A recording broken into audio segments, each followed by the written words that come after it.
Carioca de Copacabana, ele se formou em medicina na Universidade Federal do Rio de Janeiro, fez mestrado na London School of Tropical Medicine e conquistou o título de PhD pela Universidade de Londres.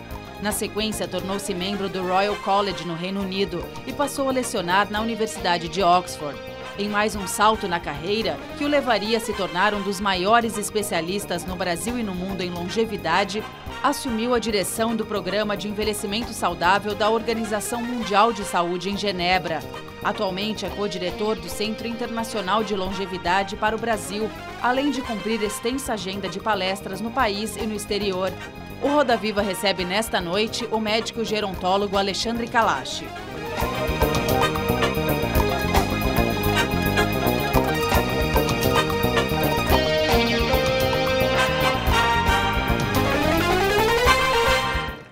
Bem-vindos a mais este Roda Viva, o mais tradicional programa de entrevistas da TV brasileira. Hoje o nosso convidado é o médico gerontólogo Alexandre Kalash, um dos maiores especialistas no Brasil e no mundo em longevidade. Estamos no ar em todo o país pela TV Cultura, pelas emissoras afiliadas, pelo nosso canal no YouTube e pela nossa página no Facebook. Para conversar com o Dr. Alexandre Kalash, convidamos Marília Louvison, médica sanitarista, professora do Departamento de Política, Gestão e Saúde da Faculdade de Saúde Pública da USP. Alexandre Silva, fisioterapeuta, doutor em saúde pública pela USP e professor da Faculdade de Medicina de Jundiaí e da Universidade Cruzeiro do Sul. Débora Freitas, apresentadora e repórter da Rádio CBN, Egídio Dória, médico do Hospital Universitário e coordenador do programa Universidade Aberta à Terceira Idade e do programa de envelhecimento ativo, ambos da USP. E também Cláudia Fló, presidente do Departamento de Gerontologia da Sociedade Brasileira de Geriatria e Gerontologia e coordenadora da área técnica de saúde do idoso da Secretaria de Saúde do Estado de São Paulo, também presidente do Conselho Estadual do Idoso. Somos desenhados, caricaturados pelo nosso Paulo Caruso, sempre presente, desenhos feitos em tempo real. Agora, Dr. Kalash, o senhor vem falando muito de envelhecimento ativo. O que é o básico para as pessoas envelhecerem bem? O básico, Lessa, e em primeiro lugar, muito obrigado pelo convite, um prazer estar aqui de novo. O básico é que você possa acumular 4 capitais que são essenciais para que você possa envelhecer bem. Estou falando de saúde, e eu acho que isso é um bem universal. Todo mundo quer envelhecer com boa saúde. O segundo é um capital intelectual, de conhecimentos. Você tem que acumular conhecimentos, não só profissionais, todo mundo, nessa época de explosão da tecnologia. Terceiro são relacionamentos. Você tem amigos, cultive bem, porque chega um momento em que você pode precisar deles para até te cuidar. E o último é o financeiro. Num tempo de crise, com tudo que está acontecendo, e o que aconteceu nos anos recentes, esse pode ser bem difícil, mas se puder, acumule. E por cima disso tudo, propósito. Se você tiver saúde, conhecimento, se tiver amigos, se você tiver um dinheirinho no bolso e saber por que você acordou cada manhã, esse propósito, você vai envelhecer bem. Você está voltando de Londres, não é? Lá o governo criou ou vai criar um Ministério da Solidão, o Ministério, eu não sei como é que seria a tradução exatamente, mas é para cuidar dos idosos sozinhos, que são... Balela, Lessa. Um absurdo. Não tem nada disso. O mesmo disso. Governo que corta os subsídios sociais, o mesmo governo que fecha nos últimos 2 anos 500 bibliotecas públicas, que é onde as pessoas só vão para poder se relacionar, as mães que não têm para onde ficar, sobretudo as mais pobres, para poder estar ali com outras mães, com suas crianças, para onde o velho que não tem dinheiro para comprar um computador, para aqueles que vão poder com problemas de saúde mental e, de repente, neste panorama, que corta os subsídios sociais, que fecha as bibliotecas, cria esse Ministério da Solidão. Eu acho isso marketing. Populismo. É marketing. Para mim não impressionou nada, não. Vamos fazer a nossa roda girar aqui, começando com a Marisa Lovison. Marília, por favor. Marília, desculpa. Imagina. Eu achei ótimo, vou aproveitar e pegar o gancho da conversa fiada. Porque a gente sabe que para envelhecer, né, Kalash? Prazer estar aqui com você de novo. A gente precisa, além das nossas escolhas, a gente ter oportunidades. E para que a gente tenha oportunidades num país tão desigual como o nosso, né? Uma quantidade... Algumas pessoas vivem quase como refugiados no seu próprio país, com exclusão de direitos e envelhecem assim. Então, as políticas públicas, de alguma forma, precisam responder a isso. E como é que a gente vê essa conversa fiada de, ao mesmo tempo que a gente tem uma revolução da longevidade, a gente tem no país um congelamento de políticas sociais por 20 anos, que não considera, né, a questão do envelhecimento, um sistema de saúde público, né, de reconhecimento internacional em absoluta crise. Mas isso é Brasil, né? Pois é, então, né? Então, será que tem conversa fiada por aqui também? Será que as políticas públicas estão respondendo às necessidades dos idosos? Faço minhas as suas palavras. E me assusta e até me surpreende que a expectativa de vida do Brasil continue crescendo. Eu acho que existe uma certa dicotomia, não sei o que é, o que explica que o brasileiro seja tão tenaz que ele insiste em envelhecer, apesar das mazelas, sobretudo dos últimos anos. Nós temos cortes incríveis no setor de saúde, no setor de educação, no setor de subsídios sociais e, no entanto, a gente tem essas ginásticas, anunciando planos que não são realistas, que não são concretos. Então, aquele ministério lá da Inglaterra é um pouco a repetição daquilo que a gente vem apresentando e me assusta também que no ano eleitoral essas ginásticas e anúncios possam se multiplicar ao longo muito marketing desses meses. Muito marketing e pouca substância, né? Vou ouvir o Alexandre. Alexandre, sua vez. Kalash, tudo bem? É muito bom participar dessa conversa com pessoas também conhecidas aqui. Eu começo falando, desculpa, sobre os desafios que nós temos para falar do envelhecimento, né? Eu estou falando um pouquinho agora do município de São Paulo, onde a gente vê uma desigualdade muito grande, né? Junto com o geógrafo Igor Valvassori, nós fizemos um trabalho onde nós percebemos que dentro do município de São Paulo, a gente vê bairros onde as pessoas vivem, não chegam aos 60 anos e outros bairros onde as pessoas estão se aproximando aos 80 anos. Então, eu tenho Cidade Tiradentes, Jardim Ângela, onde as pessoas não chegam aos 60 anos, ou seja, nem é para elas um direito de envelhecer. E outros onde elas vão chegar até os 80 anos. Como é que o senhor acha que a gente consegue, né, dentro desse cenário que, né, o senhor já colocou, a Marília também, como a gente consegue diminuir essas desigualdades? Nós temos no Brasil, talvez de forma mais gráfica e acentuada, as desigualdades sociais que, na verdade, estão aumentando pelo mundo todo. Nós temos uma foto que eu mostro muito em apresentações. Ela é tirada de helicóptero. Mostra Morumbi, que é um bairro muito rico, e neste bairro você tem torres residenciais em que cada piso abre como se fosse um leque, que tem a sua piscina individual, e que do outro lado do muro você tem uma das favelas com piores índices sociais do Brasil, Paraisópolis. Do outro lado do muro, e é um muro, a gente fica falando de muro, lembra do Trump? Não, esse é o muro dentro da cidade aqui de São Paulo. Você pode ter diferença não de um bairro para o outro. Do outro lado do muro, você pode ter uma diferença de 20 anos de expectativa de vida. Quantos anos você espera viver? Mas não é só aqui. Isso está se tornando cada vez a marca internacional. Eu, quando trabalhava em Nova York, minha sala tinha uma janela que, se eu olhasse de frente, eu podia olhar para a esquerda e eu veria o Harlem, que tem uma das expectativas de vida mais baixas de todos os Estados Unidos, e do outro lado, bem na área central do Central Park, a mesma distância, 1,5 km para a direita ou para a esquerda, Upper East, que tem uma das mais altas expectativas de vida. Lá a diferença era de 69 para 89. O mundo está se tornando mais desigual. E isso não significa que a qualidade de vida daqueles que estão no topo da pirâmide esteja melhor. Há mais ansiedade, há mais depressão, há mais uso de psicotrópicos, há mais falta de confiança na sua comunidade. As pessoas estão se trancando com carros blindados, tem medo de sair, tem medo de ir a um bar, tem medo de fazer uma vida noturna, uma vida normal, porque a desigualdade afeta todo mundo. Ela massacra o pobre.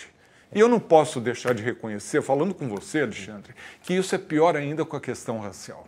Sim. Nós estamos num país profundamente desigual e, à medida em que envelhecemos, nós temos dois ismos que vão se juntando. Nós temos o racismo e nós temos o edadismo, sim, que é o preconceito contra a pessoa idosa. Quando você junta essas coisas, e ainda mais se você for mulher, a situação pode ser realmente muito complicada. Envelhecer, para quê?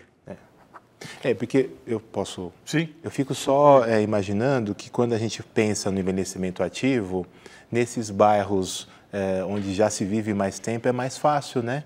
De imaginar que a saúde, o cuidado, né, as possibilidades de desenvolvimento intelectual sejam melhores, os relacionamentos sejam melhores, né? Então, realmente, professor, a gente tem um problema muito sério aí que os ismos vão só se somando. Uhum. Doutor Kalash, agora Débora Freitas, sua colega do Mais 50, todo sábado, não é isso, na CBN? 50 mais CBN. 50 mais CBN. Sábado, às 9h30 da manhã. Obrigada pelo convite, um prazer estar aqui com você, Kalash. E quando você falou de desigualdade, você citou as mulheres, eu queria justamente fazer um recorte de gênero. A expectativa da mulher é maior que a do homem, a mulher vive, em média, 7 anos mais que o homem. Qual que é a explicação biológica para a mulher viver mais e quais são os impactos que todas essas questões de gênero que existem no Brasil, questões negativas, obviamente, como é que elas impactam o envelhecimento da mulher? Em primeiro lugar, Débora, a gente tem que esclarecer que essa diferença de 7 anos na expectativa de vida da mulher comparada ao homem, isso é coisa do Brasil. O mundo afora é em torno de 4,5, 5 anos. No Brasil é exacerbado porque nós matamos muitos jovens masculinos. E é por isso que a gente acaba tendo uma vida mais longa ainda das mulheres comparadas aos homens, que é o preço da violência social, que está tudo associado com a desigualdade, tudo que a gente tem falado. Em segundo lugar, as mulheres vivem mais, mas não necessariamente melhor. Elas têm mais problemas de doenças crônicas, elas têm mais perda de capacidade funcional, como a gente chama, ou seja, elas têm problemas musculares, elas têm menos força muscular, elas têm menos massa reserva, elas têm mais osteoporose, que é a fraqueza, né,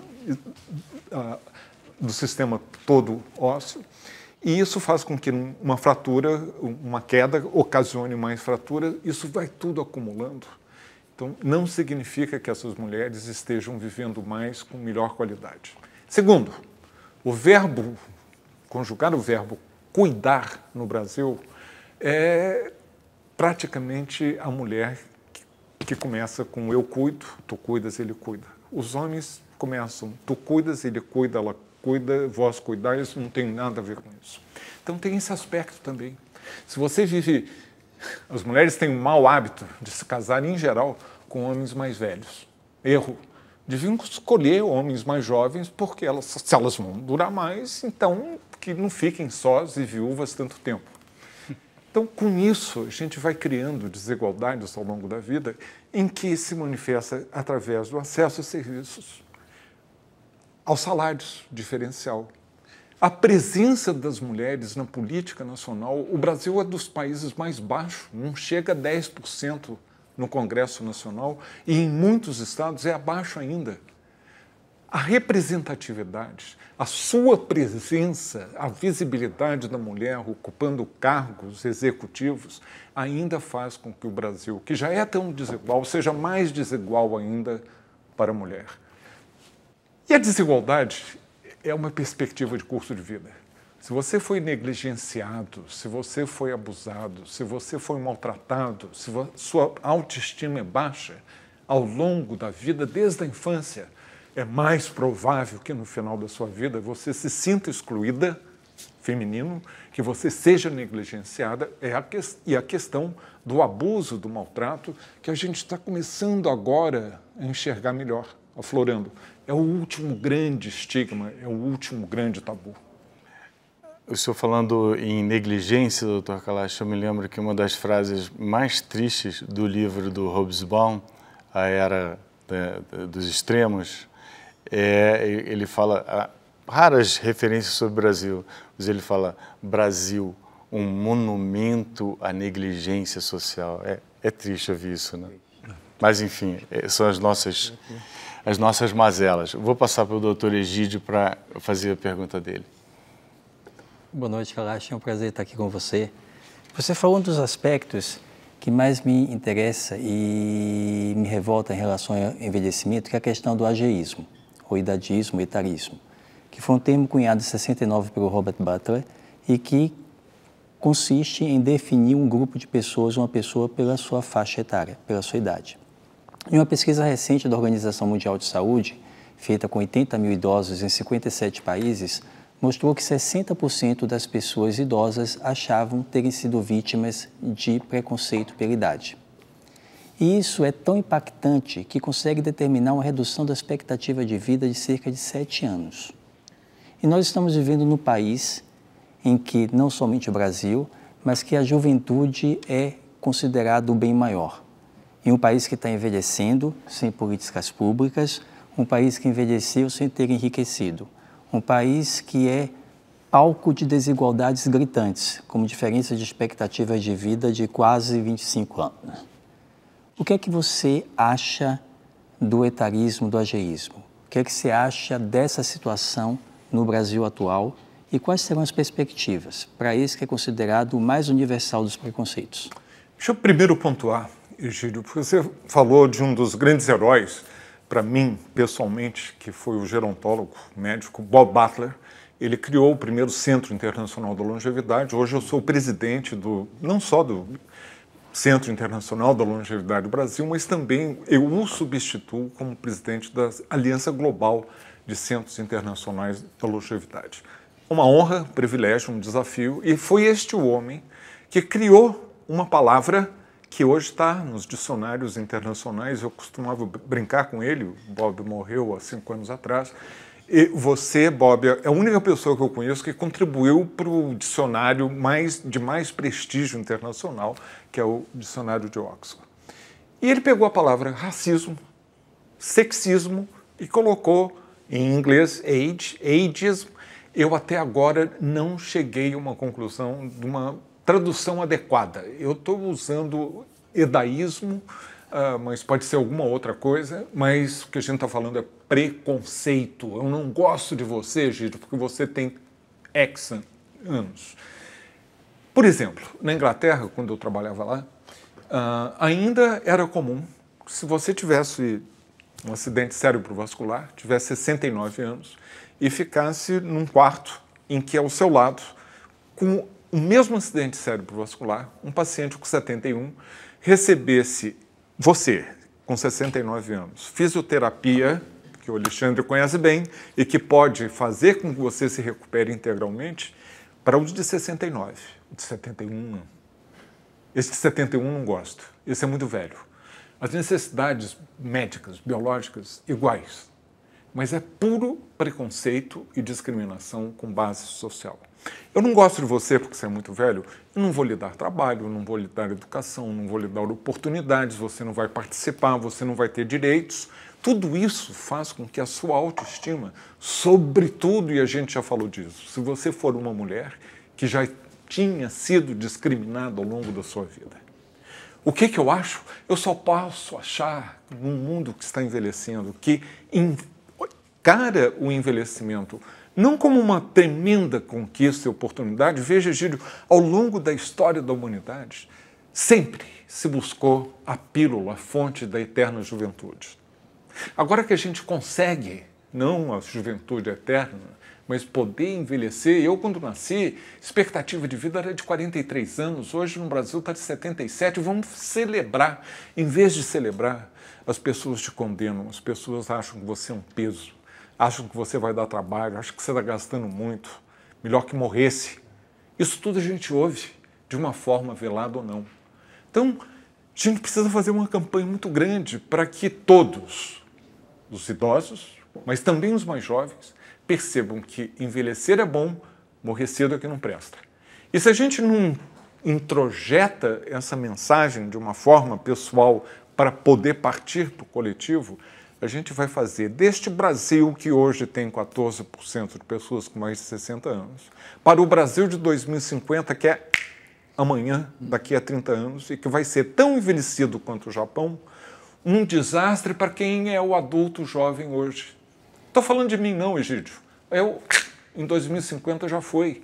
Eu estou falando para aquele que hoje tem, faça as contas, entre 28 e 58, sim, você soma 32 e vai dar entre 60 e 90 daqui a 3 décadas. A gente tem que preparar um mundo melhor, com menos preconceito e discriminação e com melhores direitos para as pessoas idosas já.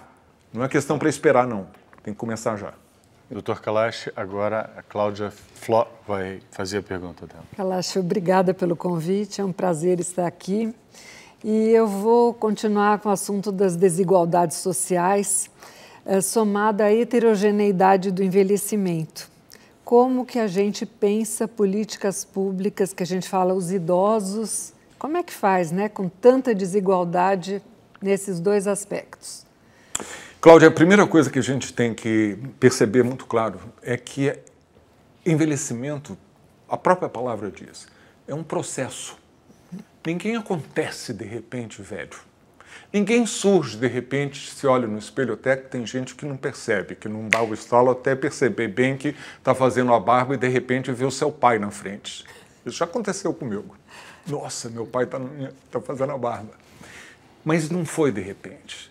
A gente tem que perceber que a gente está envelhecendo ao longo da vida, que é uma perspectiva de curso de vida, e que a gente tem que caprichar nos nossos comportamentos, nos nossos estilos de vida, fazer o possível. O esforço pessoal é importante.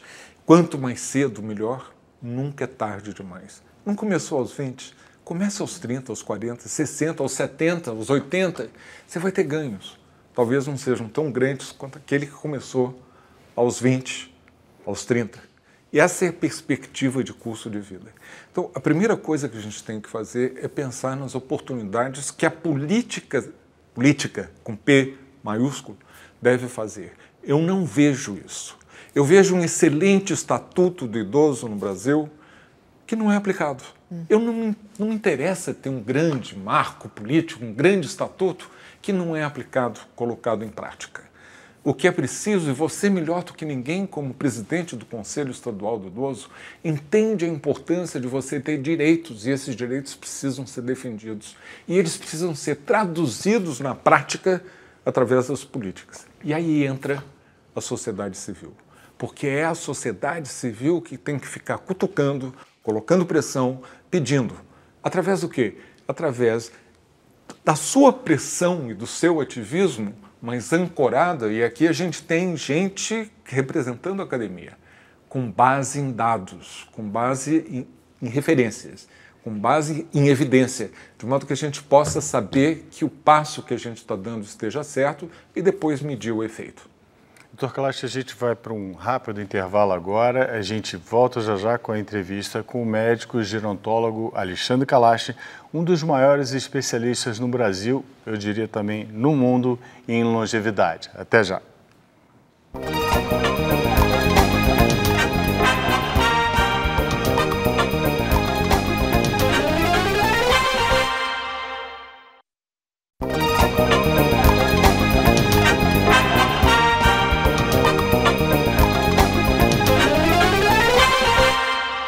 Estamos de volta com o médico gerontólogo Alexandre Kalash.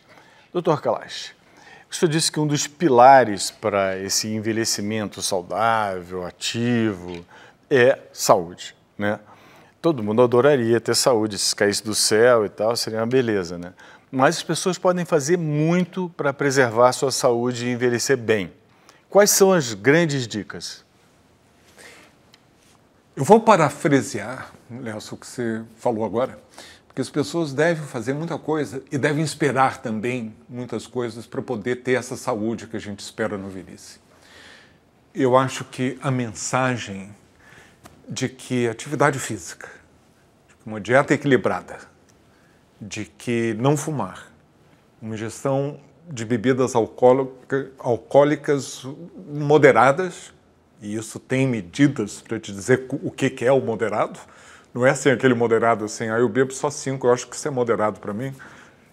Isso tudo está já muito introjetado. O Brasil tem uma história de sucesso em saúde pública que é muito pouco celebrada no Brasil e é muito celebrada lá fora.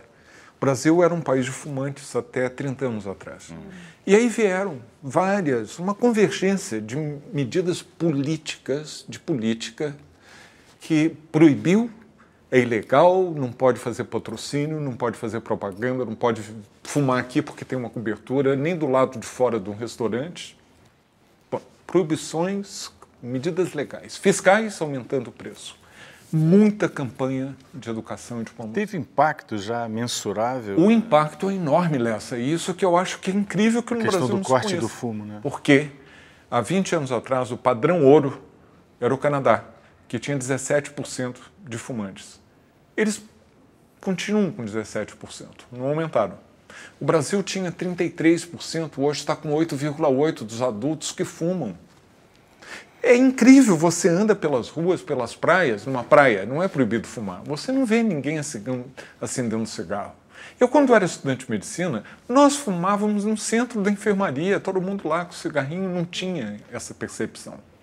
Então, eu acho que isso é importante que a gente celebre, porque não é só o seu esforço pessoal, é você ter acesso à informação e poder ter, através das políticas, que facilitem com que essas medidas, não adianta querer saber que brócolis é bom para a saúde, porque você, como mãe de casa, e o seu orçamento familiar, se você comprar brócolis na primeira semana, você não vai ter dinheiro para comprar farinha na última. Então você tem que ter medidas para fazer com que as opções mais saudáveis sejam as mais baratas e as mais acessíveis. Quando você tem essa informação para atuar a nível individual e as políticas que sustentem esse esforço seu pessoal, aí as coisas melhoram. O Alexandre estava querendo fazer uma pergunta desde o outro bloco lá para você. Não, tudo bem. Kalash, eu queria falar um pouquinho sobre a sexualidade, né? O bloco é a saúde.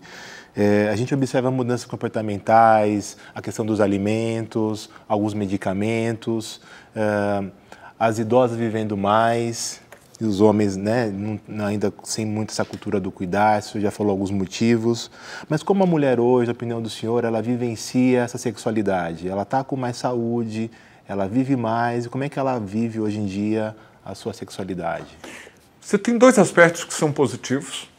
Você tem talvez menos preconceito na manifestação da sua sexualidade, mas ainda existe muito aquela ideia de que mulher depois dos 40 ou 50 que manifeste um interesse sexual seja uma mulher assanhada. Isso é um preconceito. Sim. E que o homem que tenha 40, 50, e a gente tem muitos exemplos, né, de homens que casam-se terceira, quarta, quinta vez, vão trocando como se troca de gravata, em geral são os engravatados, e que vão se casando com mulheres que são 20, 30, 40 anos, mais novas. E que ninguém fala muito sobre isso.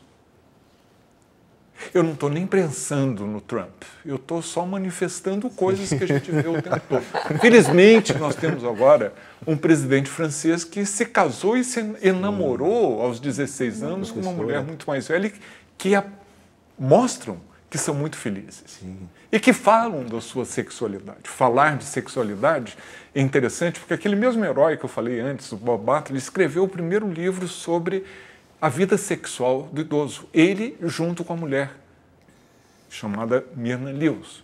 Eles foram pioneiros de trazer à baila a sexualidade do envelhecimento. Depois tem um aspecto importante. Hoje existem mecanismos e remédios, medicamentos, que facilitam a prática sexual também para a mulher. Claro que quando a gente fala de prática sexual e envelhecimento, a gente pensa no Viagra, Não é só isso. Tem um impacto também muito importante, porque muitas vezes este homem que já tem 60, 70 e até mais anos, ele continua com interesse sexual e que hoje ele tem uma possibilidade de uma ereção e a sua mulher não está mais interessada, por fatores muitas vezes culturais.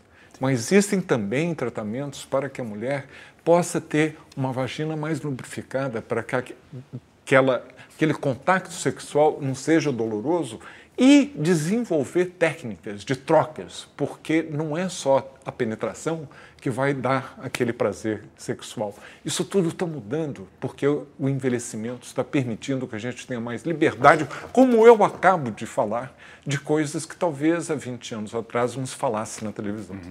É até curioso, Kalash, que essa dificuldade de nomear, né, etarismo, essas coisas, porque é um fenômeno novo, as pessoas durarem mais, né? Então tem dificuldade de como se referir a isso, né? Agora a Débora vai fazer a pergunta dela. Eu queria falar de saúde mental. Depressão tem aumentado muito em pessoas idosas, queria saber qual é a prevalência e como é que as famílias têm tratado disso, porque existe um preconceito em relação à doença, um preconceito em relação à idade, muitas vezes um preconceito do próprio idoso em se tratar. A gente tem dois aspectos aqui, Débora, que são muito importantes. Primeiro, a gente fala muito hoje, muito mais do que se falava há 20, 30 anos atrás, das demências senis, sobretudo de Alzheimer. Existe ainda um estigma, existe ainda um tabu, mas é muito menor do que existia antes. Também por falta de conhecimento. Porque antigamente a gente falava assim, ficou gaga ou está esclerosado. E hoje a gente percebe que, na verdade, familiares nossos morreram com doenças de Alzheimer e outras formas de demência senil sem que tivessem jamais sido diagnosticadas. É importante fazer o diagnóstico. É importante fazer o diagnóstico porque isso permite que você possa ter atuações, por exemplo, de tratar uma doença que é mais comum do que a Alzheimer, que é a depressão, e que muitas vezes está mascarada. E muitas vezes, na verdade, não é um Alzheimer. Aquela pessoa está aí deprimida e é muito mais fácil tratar da depressão. Como elas se confundem e como não há, isso é fundamental, conhecimento dos médicos, porque nós não vamos ter geriatras para tratar de toda essa população imensa. Vai chegar a 64 milhões de pessoas com mais de 60 anos em 2050. Não vamos treinar geriatras e especialistas para esses 64 milhões, nem queremos. O que nós queremos, sim, é que todos os médicos e profissionais de saúde estejam muito mais familiarizados, que conheçam mais, que possam fazer esses diagnósticos adequados. E aí diferenciar o que é depressão, o que é doença de Alzheimer. Doença de Alzheimer, ela é mais prevalente à medida em que nós envelhecemos. E, em torno dos 85 anos, 40% da população já pode ter uma demência senil, em geral, uma doença de Alzheimer.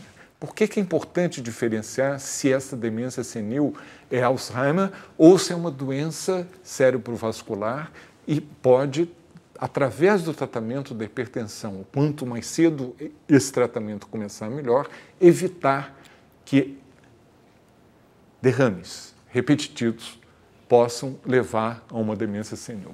E a depressão e as doenças senis, elas estão relacionadas? Você sabe, Débora, que a Organização Mundial da Saúde prevê que dentro dos próximos 5 anos, a doença de maior custo do ponto de vista de levar a uma incapacidade é a depressão. Depressão, nesse mundo tão desigual, a gente não pode separar as coisas. O que está levando essa depressão, a doença mental, num mundo que aparentemente é muito mais afluente, muito mais rico, e que, no entanto, a depressão hoje, mesmo com todos os medicamentos que a gente tem hoje, o arsenal terapêutico muito maior, e, no entanto, a depressão está cada vez mais prevalente em todos os grupos etários. E outra coisa, quanto mais desigual o país, maior o nível de doenças mentais, inclusive depressão. É espantoso que nos Estados Unidos, né, com essa crise dos opioides devastando aí uma grande parcela da população, ela levou à diminuição da expectativa de vida nos Estados Unidos. Isso acontecer num país rico é bem curioso, né? Há outras causas Sim. que estão levando a uma diminuição da expectativa de vida. Sem dúvida, você perder 60 mil pessoas mortes por causa dessa crise é substancial. Mas há também o problema que a gente pode conversar melhor sobre obesidade, a explosão da obesidade, que de novo tem um gradiente social, que nos Estados Unidos em particular, se você vê pessoas andando na rua obesas, em geral são pessoas que têm problemas sociais e são os mais pobres, não os mais ricos. Esses já tiveram as informações e as opções para se alimentarem melhor e irem para as academias e fazer as suas atividades físicas. O doutor Egídio. Mas antes de terminar aqui, eu queria falar que se 60 mil pessoas morrem por uso de opioides inadequado nos Estados Unidos, é equivalente ao número de pessoas que são assassinadas no Brasil. No Brasil. 64 mil. Fora 70 mil que desaparecem. Se lá essas mortes tiveram um impacto na expectativa de vida, que diminuiu um pouquinho, imagina como nós poderíamos estar melhor se a gente pudesse pelo menos diminuir a metade o número de assassinatos da e de violência desaparecidas contra os jovens. Doutor Egídio, por favor. Kalash, continuando no aspecto saúde, nós sabemos que a principal causa de morte é e será a doença crônica não transmissível. E sabemos que fatores, hábitos de vida inadequados são sumamente importantes na geração dessas doenças. Você falou de obesidade e sobrepeso. Nós temos no Brasil e no mundo taxas de obesidade e sobrepeso acima de 50%. Taxas que estão acometendo, inclusive, faixas muito jovens da população, que vão fazer com que mais precocemente elas apareçam com doenças crônicas, como hipertensão, diabetes e as complicações dessas doenças. E isso poderá impactar na sobrevida dessas pessoas. Nós sabemos que, apesar de estar introjetado a necessidade de se praticar atividade física, a necessidade de fazer uma dieta adequada, na prática, a taxa de sedentarismo é muito alta. Independentemente dos fatores sociais ou escolhas individuais, a colocação na prática do que se sabe teoricamente é muito baixa. E isso faz com que essas doenças se tornem mais prevalentes. O que é que nós podemos fazer para que essas pessoas tomem conhecimento ou coloquem em prática de que hábito de vida saudável é importante na prevenção de demência? Egídio, eu não acho que o que esteja faltando seja tanta informação. Eu acho que no Brasil já existe uma percepção de que a prática de atividade física, não necessariamente de esportes, não necessariamente de ir para uma academia, porque poucos têm esse privilégio, mas também poucos têm o privilégio de morar num lugar onde você tem calçada para poder caminhar, onde você tem iluminação pública, onde você tem a segurança para as mulheres poderem sair e não serem estupradas. Esses fatores, essa desigualdade, e a gente volta a falar de desigualdade, eles são muito mais associados à impossibilidade de você colocar em prática aquilo que você já ouviu, repetiu, porque hoje, comparado com 20, 30 anos atrás, esses fatores de risco das doenças crônicas, que, aliás, já são responsáveis pela maioria de mortes, não serão, já são responsáveis. No Brasil, hoje, 70% das mortes são por doenças crônicas e, em torno disso, são de pessoas com mais de 65 anos. Ou seja, a morte está cada vez mais causada por problemas crônicos, de doenças crônicas, que muitas vezes poderiam ser evitadas, mas não são. E eu volto ao exemplo do fumo. A gente conseguiu superar o padrão ouro, que era o Canadá, um país que menos fumantes tinham há 20, 30 anos atrás. E hoje a gente está com 8,8. É uma decisão mais pessoal do que você ir fazer caminhadas onde você não pode porque é perigoso, onde você não pode exercer a sua possibilidade de comprar alimentos saudáveis porque você entra no supermercado e acaba comprando aquilo que é acessível, que o seu bolso permite, em que você sabe que essas escolhas todas podem ser muito melhores, mas não pode exercê-las por falta dessas condições que a gente está falando. E a outra coisa, Egídio, é que é muito mais fácil vender essas ideias e convencer uma classe A ou B que tem uma autoestima e que pode exercer essa mudança de hábitos e de estilos de vida. É muito mais difícil quando você está desempregado, quando você está deprimido, quando você está maltratado, quando você não é bem cuidado e, sobretudo, Marília pode comentar sobre isso tão bem, é essa a questão toda da falta de assistência básica à saúde. Nós criamos um modelo fantástico do SUS, da saúde universal, e estão faltando remédios básicos, estão faltando médicos, estão faltando centros, estão fechando centros de saúde. É ali na comunidade onde você mora que você precisa encontrar uma resposta dos seus problemas de saúde, via de regra, problemas fáceis de serem cuidados, ser cuidados desde o início. Depois que eles complicam, a coisa fica muito mais complicada e cara. Um outro aspecto que você comentou é a questão do profissional de saúde. O profissional de saúde não capacitado ao atendimento à população idosa e que não vai ter geriatra suficiente para atender toda essa população idosa. Um currículo médico que ainda está focado em pediatria e não foca no principal segmento que está acontecendo, que é a evolução da longevidade. As pessoas estão envelhecendo. Como fazer com que uma população tenha uma orientação adequada na questão da sexualidade e no aumento das doenças sexualmente transmissíveis? Se o médico fica inibido de perguntar a uma pessoa idosa se ela tem vida sexual ativa e se ela se protege nessa vida sexual ativa. Egídio, nós fizemos grandes estudos quando eu era diretor na Organização Mundial da Saúde sobre isso.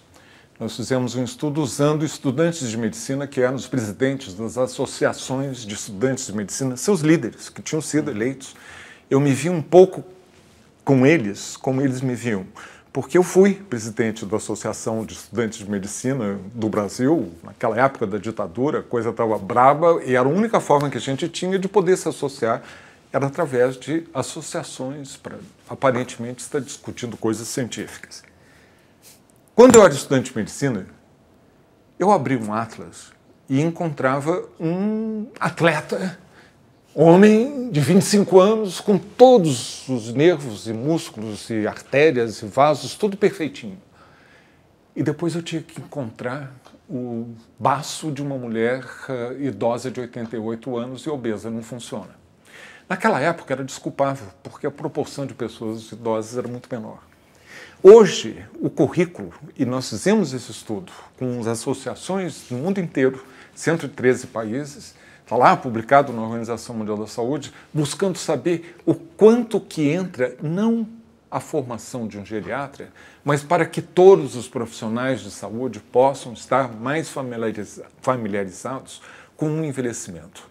Que a anatomia não seja de um atlas de um jovem atleta masculino, que a fisiologia, a fisiopatologia, a farmacologia, a interação de medicamentos, que a apresentação de doenças, tudo isso muda à medida em que uma população envelhece e nós continuamos treinando médicos, enfermeiras, fisioterapeutas, etc., para o século XX, onde o que era importante era conhecer sobre a criança, desenvolvimento infantil e mulheres grávidas. Mulheres não estão ficando nem mais grávidas. E a gente continua insistindo sobre isso. É fundamental que a gente crie aquilo que eu estava fazendo há 3 semanas, abrindo o primeiro congresso, a primeira conferência das universidades mais amigas dos idosos, na Irlanda. Essa ideia a gente plantou há 8 anos atrás e agora já formou a massa crítica. Semelhante, espero que a gente fale aqui um pouco mais de cidades amigas dos idosos. Essas universidades amigas dos idosos, que já são 30, elas são as universidades do futuro. Elas é que vão formar através de você sacudir a torre de marfim, que é a academia, para que essa torre de marfim perceba que se você é estudante de medicina e se forma hoje e trabalhe tantos anos quanto eu vou fazer 50 anos de formado. Você vai atravessar a transição demográfica, você vai encontrar um país cada vez mais envelhecido, como você disse, e eu sempre repito, um país que está envelhecendo e é pobre, e que você precisa de gastroenterologistas, cardiologistas, neurologistas, médicos de família, enfermeiros, urbanistas, políticos, jornalistas, todos vão ter que aprender e se familiarizarem muito mais com o tema do envelhecimento, porque esse é o tema que vai ficar esse século. Tudo mais pode mudar, mas o envelhecimento vai seguir Disso eu não tenho dúvida. Kalash, a doutora Cláudia agora vai fazer a pergunta dela. Kalash, a violação de direitos, ou falando, né, mais especificamente de violência contra os idosos, é causa de muitos problemas, inclusive de depressão. E há muitas formas de violência que são veladas e ninguém sabe porque ocorrem dentro de casa. Você, que é um cidadão do mundo, o que você vê por aí? É diferente do que a gente vê aqui no Brasil?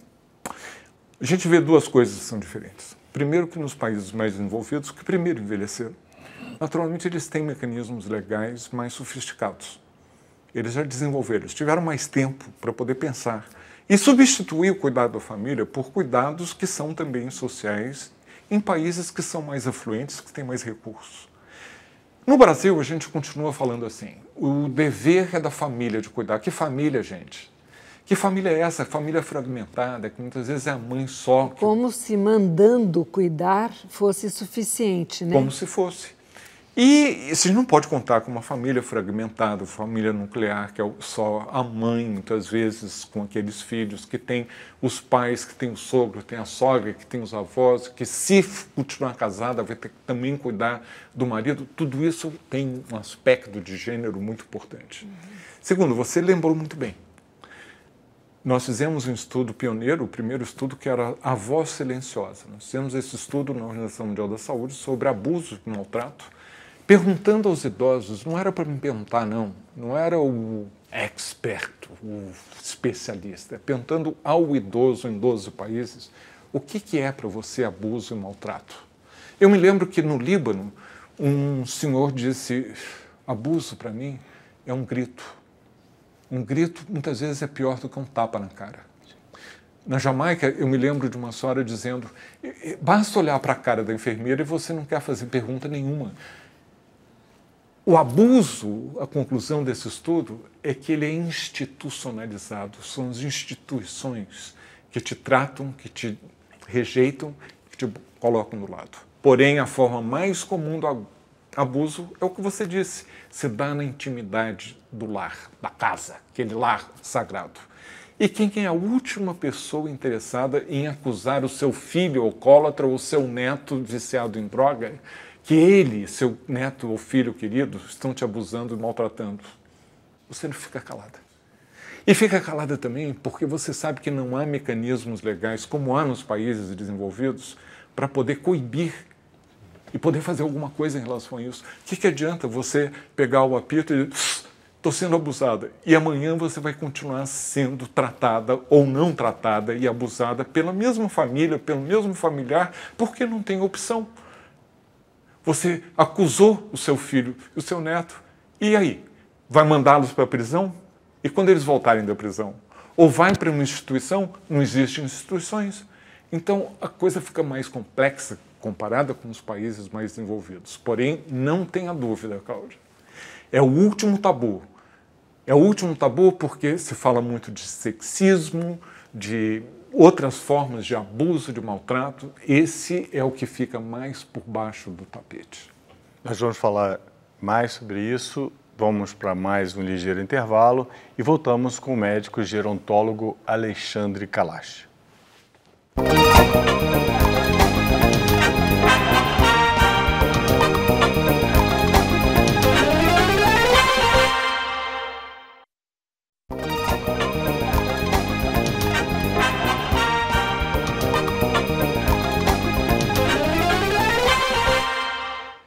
Voltando agora com o terceiro bloco da entrevista com o médico gerontólogo Alexandre Kalash.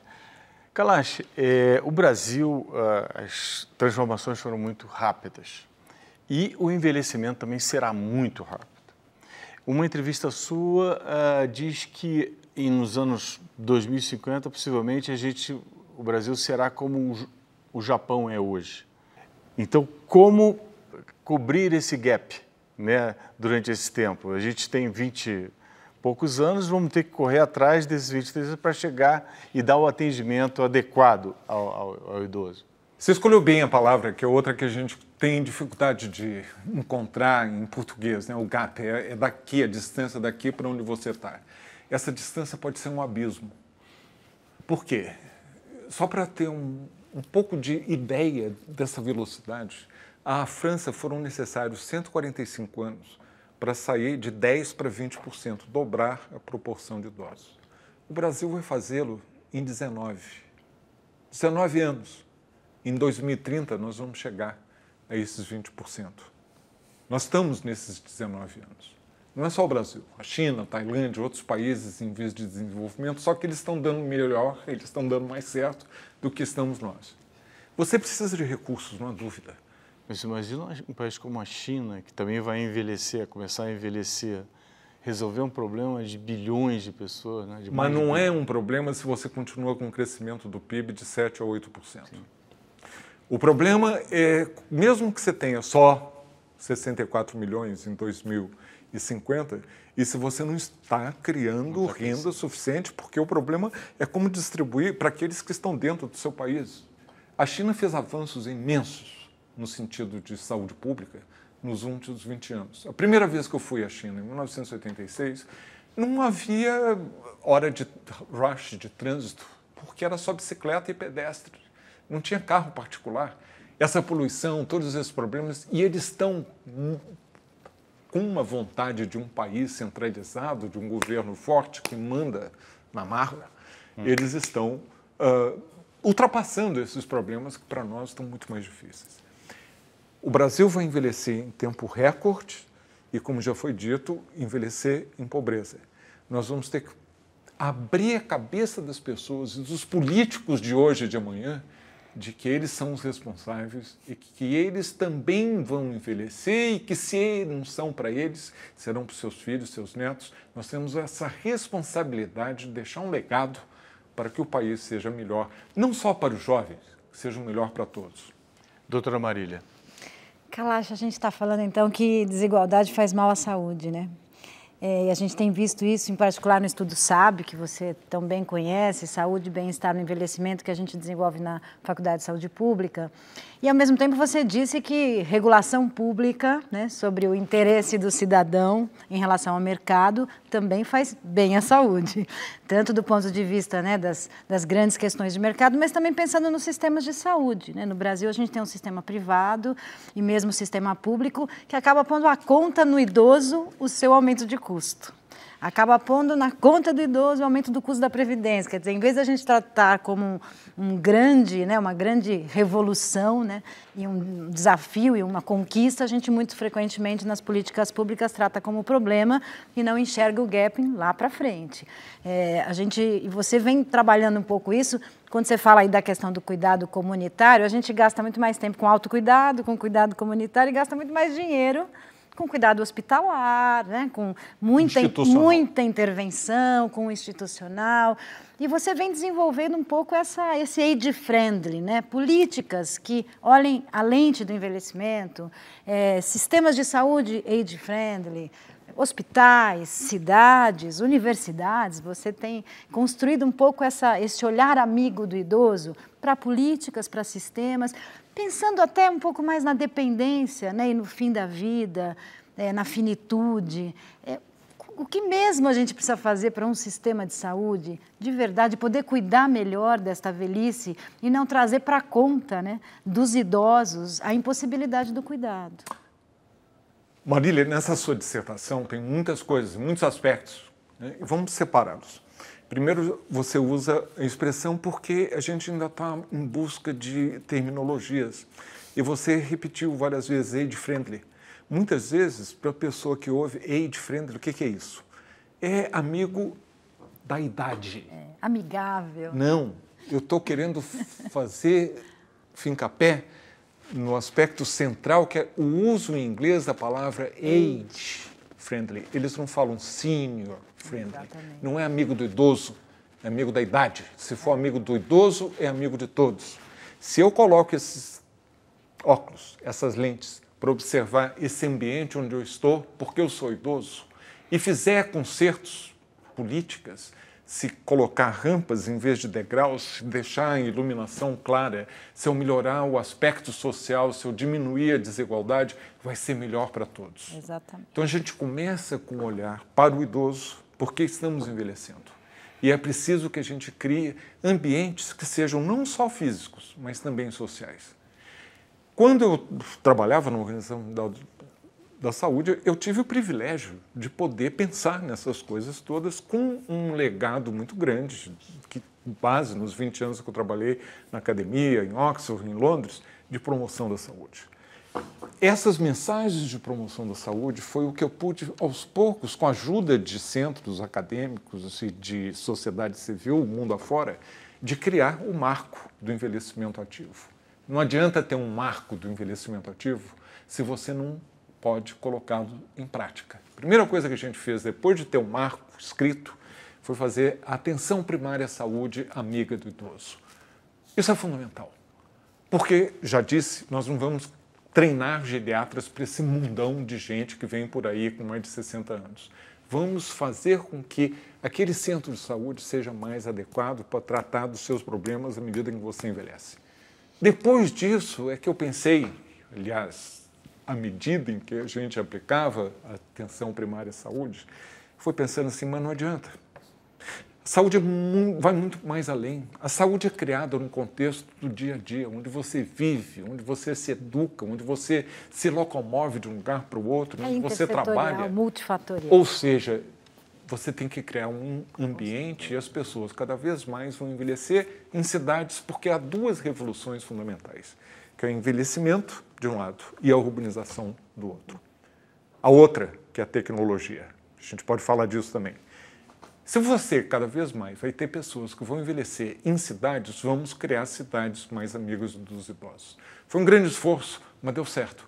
A gente conseguiu, em 2007, lançar, com base em pesquisa feita em 33 cidades, as pioneiras, com um modelito que a gente começou e testou em Copacabana, que foi onde eu nasci, que já é o Japão de amanhã, que já é, hoje, um bairro com 31%, como o Japão, de pessoas idosas, e que é um laboratório para mim, porque foi onde eu cresci e onde eu sempre que vim ao Brasil visitava e onde os meus pais envelheceram, minha mãe vai fazer 100 anos.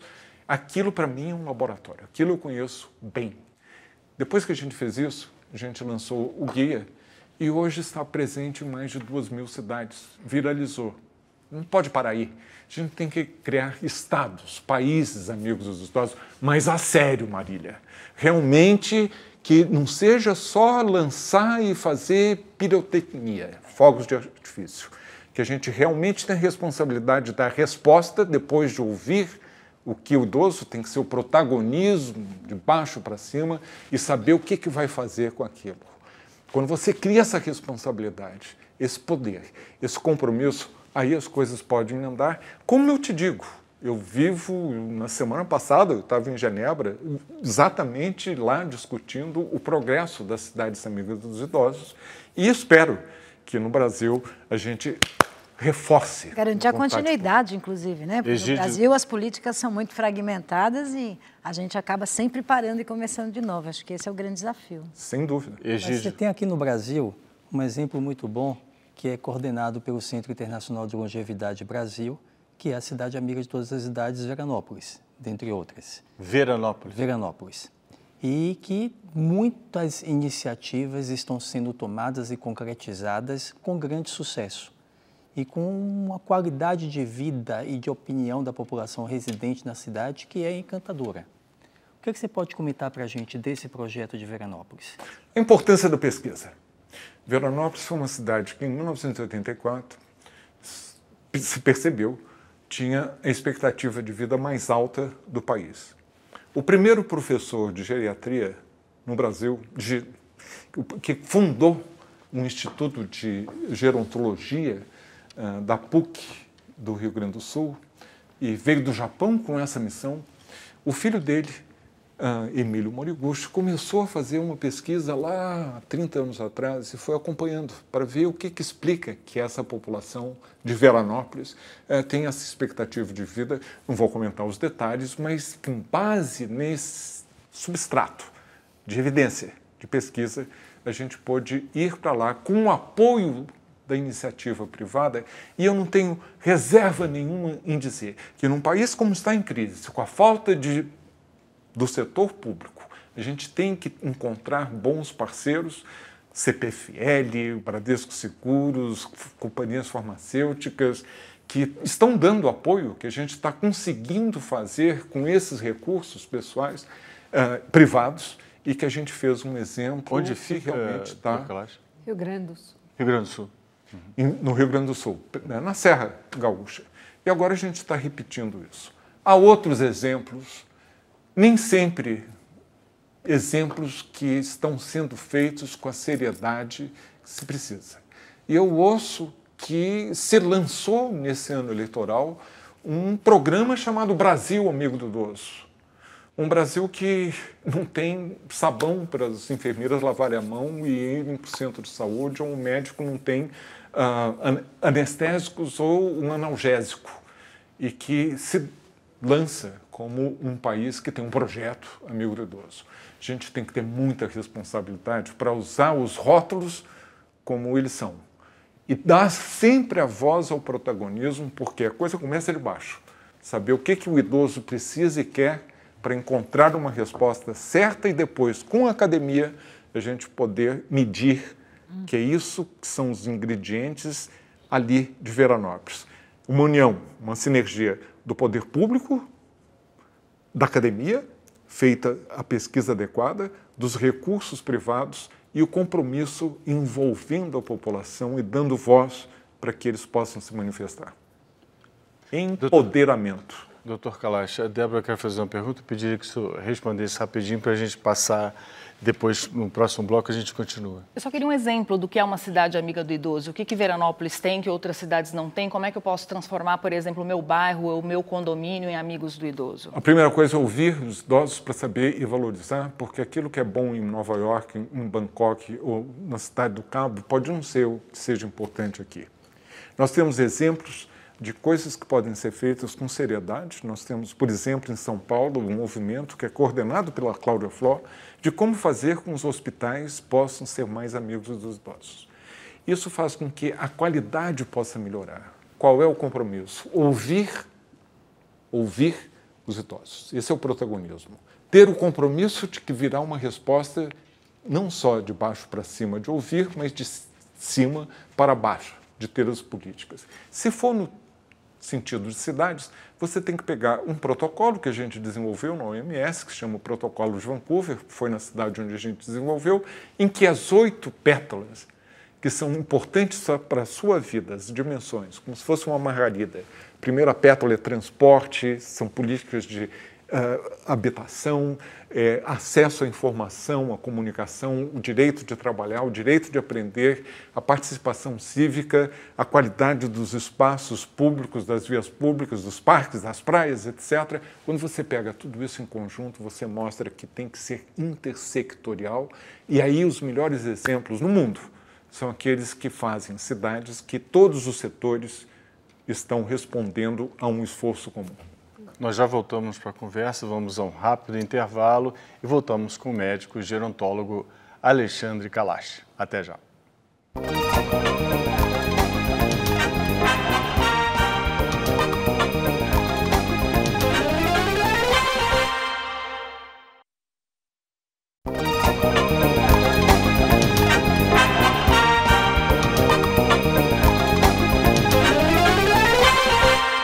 Estamos de volta para o quarto e último bloco da entrevista com o médico gerontólogo Alexandre Kalash.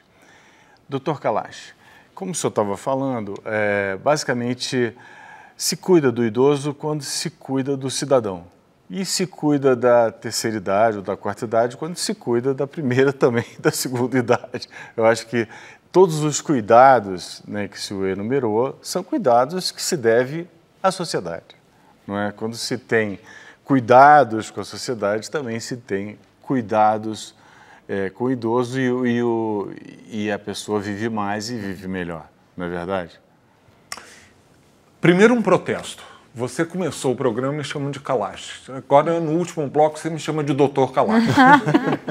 Então, eu estou envelhecendo aqui no meio desse programa. Aliás, outra pergunta. O senhor está com 71, não é isso? 2. 72. Como o senhor se cuida? Você Como é está que eu me muito cuido? bem para você. Eu tenho propósito. Eu sou uma pessoa extremamente ativa, não sou de academia. Eu me cuido no sentido de uma alimentação saudável, muita atividade, e eu faço mais atividades, sobretudo nos aeroportos, cada vez com corredores mais longos e lavando. Mas propósito é a coisa muito importante. É o propósito que me dá uma autoestima, que eu possa me cuidar, que evite aquilo que é terrível, que é você envelhecer desprezado, negligenciado. E que está mostrado hoje que você ter boas relações humanas é mais importante do que você deixar de fumar. São essas coisas todas que a gente tem que colocar na cabeça para não ficar obcecado que tem que ir para a academia e que só pode comer brócolis. Essas coisas são importantes, mas tem as outras coisas todas que a gente tem que introjetar para corrigir, para ter um país mais igual. Relações sociais. Relações humanas. Relações humanas. Você Qualidade de qualidade. Capital, de qualidade. Não adianta também ficar com relações e brigando com o sogro, com a sogra, com todo mundo. E ser amigo no Facebook também não adianta. Eu digo o seguinte, Lessa, olha, você ser adulto ranzinza é chato, mas velho ranzinza ninguém atura. Então a gente tem que caprichar. E tem que ser também, naquilo que for possível, outro aspecto que a gente fala muito pouco, que tem a ver com a saúde. Para mim, esse copo está meio cheio. Para outras pessoas, está meio vazio. Esse otimismo, você olhar para a vida, de ter mais otimismo, até mais senso de humor. Vocês tiveram há pouco o Zuenir Ventura, que maravilha, 86 anos, com aquele sentido de humor maravilhoso. Como é que aquele cara você vai chamar de velho? Não vai chamar de velho. É esse legado, isso que importa. Mas você começou a pergunta falando de cuidado. E o cuidado é muito importante porque, seja o que for que você faça antes da vida, existe sempre o risco com o envelhecimento que a sua capacidade funcional, que aos 25 anos está no máximo, e que muita coisa pode acontecer na vida, inclusive os determinantes sociais, a pobreza, a desigualdade, fazer com que você possa atingir um limiar da incapacidade. Você se torna dependente, você vai precisar de cuidado. Então, a primeira coisa é abrir os olhos, sobretudo nós homens, não esperarmos sermos cuidados para sempre, os belezinhas, que querem ser cuidados, mas não querem cuidar de ninguém. Essa é a primeira mensagem. Segundo, famílias mais solidárias. Ninguém tem tempo, não pode visitar a avó, não pode isso, não pode aquilo. Procure o tempo, porque você também vai envelhecer, também vai ser um avô ou uma avó e também vai querer aquele carinho. Mesmo que aquela avó nem se dê mais conta, não importa, é aquele carinho, aquele contato. E esse cuidado ele tem que ir até o final da vida. Das coisas mais desprezadas na medicina no mundo inteiro, inclusive aqui, é o cuidado terminal, é o final da vida. Como se sofre sem necessidade. Quantas vezes coisas poderiam ser feitas para que aquela morte tivesse um pouco mais de dignidade, um pouco mais de conforto mínimo? E para isso a gente precisa que todos os profissionais contribuem para fazer da morte, que, como eu disse antes, cada vez mais um evento que acontece na tal da terceira idade, para que essa morte possa ser com mais dignidade, com mais qualidade de vida até onde houver vida. Isso a gente tem que discutir muito. O senhor é a favor da eutanásia? Não, em absoluto. Eu não estou falando de eutanásia, eu estou falando do meu direito de ter autonomia. Autonomia e independência são duas coisas diferentes. Independência... Mas que a pessoa decida a hora de morrer, deixar um testamento, não quer... Tem pessoas que estão... Não é decidir a hora de morrer, é decidir como que você quer morrer. Eu não quero, Lessa, morrer com todos os meus orifícios, com tubos e com uma alimentação forçada. Eu não quero, se eu não tiver mais perspectiva de qualidade de vida, intervenções chamadas heróicas, que só dão lucro para os médicos, para os hospitais, para os laboratórios e para a indústria cada vez maior de diagnósticos precoces, quando já não há mais perspectiva de qualidade de vida. Mas eu também não vou condenar ninguém à morte. A minha mãe vai fazer 100 anos. Minha mãe tem Alzheimer. Sim. A minha mãe eu vou tratar, se ela tiver uma pneumonia, de uma forma suave, de uma forma digna, como vem sendo tratada. Não enviando para um hospital para que ela tenha uma alimentação forçada e seja entubada, ou que seja, mas que ela vai ter aquele cuidado até o final da vida, e isso enquanto eu estiver vivo. Se eu estiver vivo antes que ela morra, isso ela vai ter. Porque é o fundamental de que ela tenha cuidado e qualidade de vida até onde haja vida. Ela está viva, ela só tem Alzheimer, mas ela continua viva. Essa é a minha obrigação. Eutanásia, comigo não. E continua Doutora sendo Marília. ela, né, também. Estava pensando na sua mãe quando você fala do cuidado, né? Além de tudo isso, você com certeza deve estar se deparando com essa necessidade de ter cuidadores, né? De você se encontrar com essa questão que no Brasil também não está resolvida, né? Fora todas as tecnologias de cuidado, né?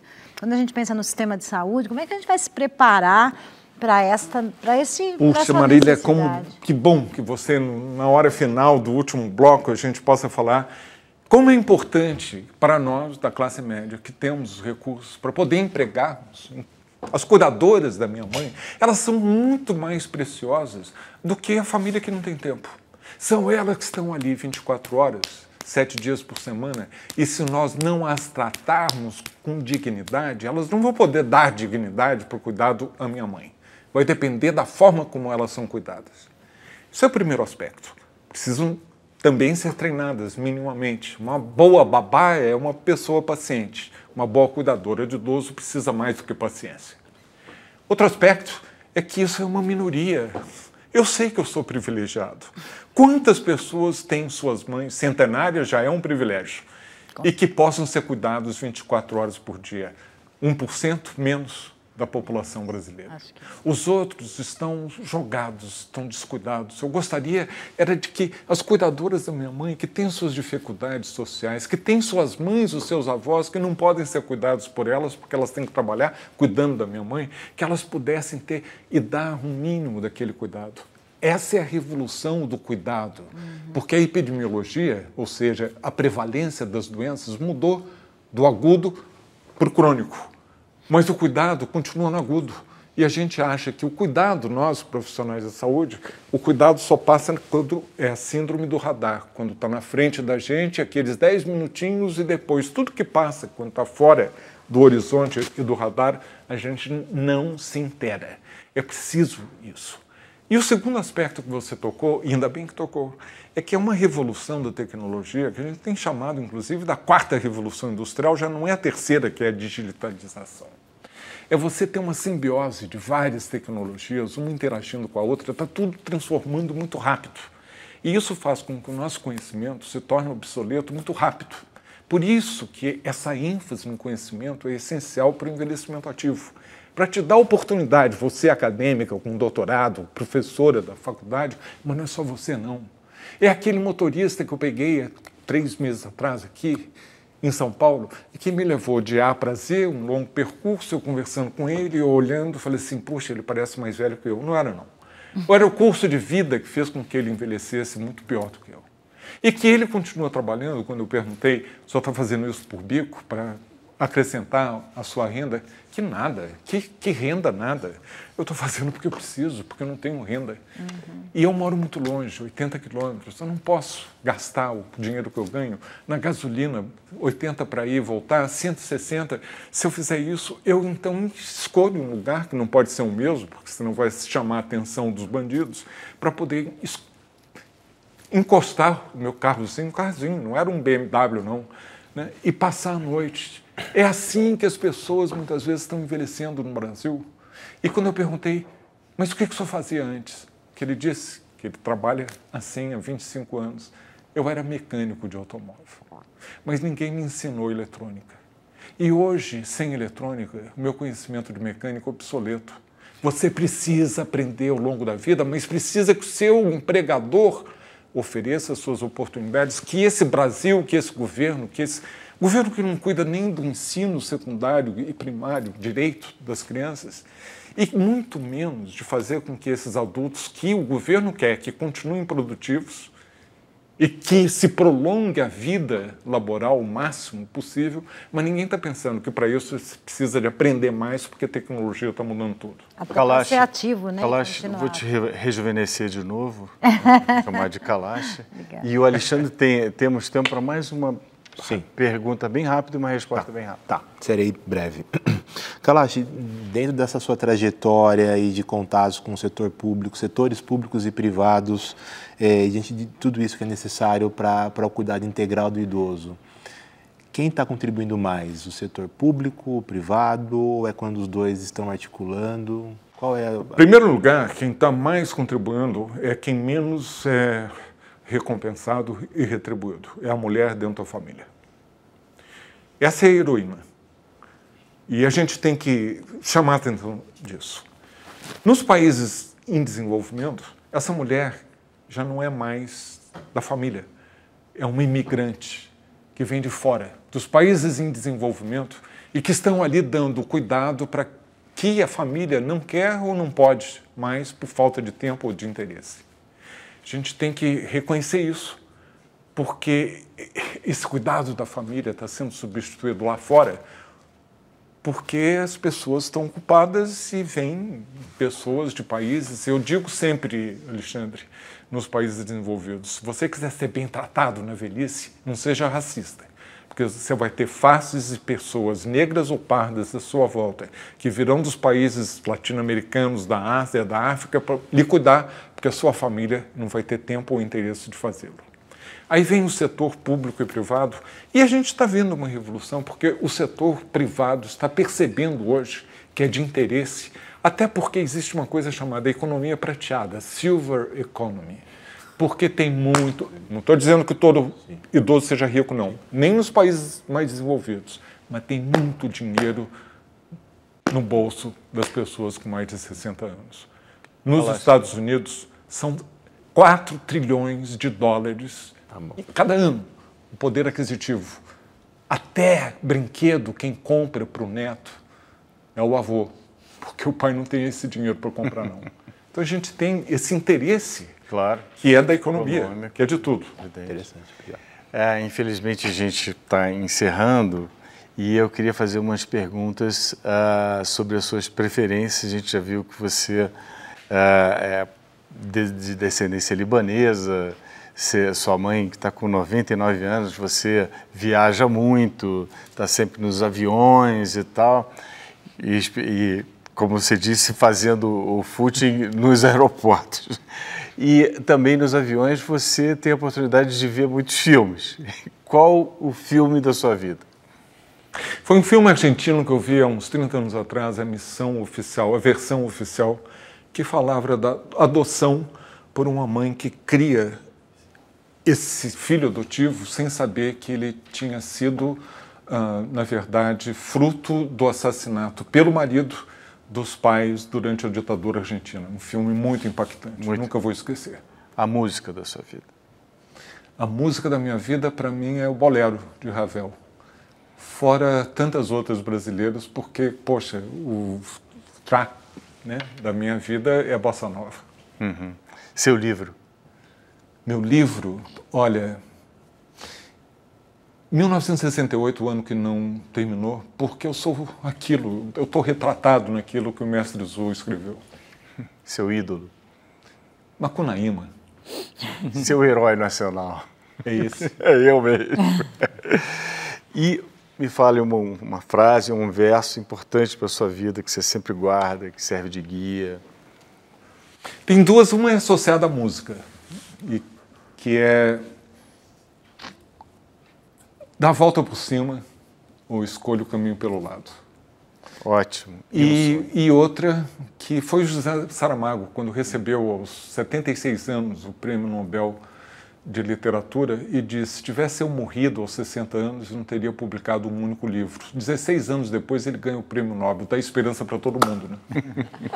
Sensacional. Um sonho seu? Que os jovens de hoje possam envelhecer no Brasil melhor do que nós, idosos de hoje, estamos. Muito obrigado. A gente, infelizmente, está chegando ao fim de mais essa edição do Roda Viva. Agradeço a participação da Marília Louvison, do Alexandre Silva, da Débora Freitas, do Egídio Dória e da Cláudia Fló e também do nosso cartunista, Paulo Caruso. Agradeço também a você que nos acompanhou até agora e especialmente ao Dr. Alexandre Kalash. Boa noite a todos, boa semana e até a próxima segunda-feira. Até lá!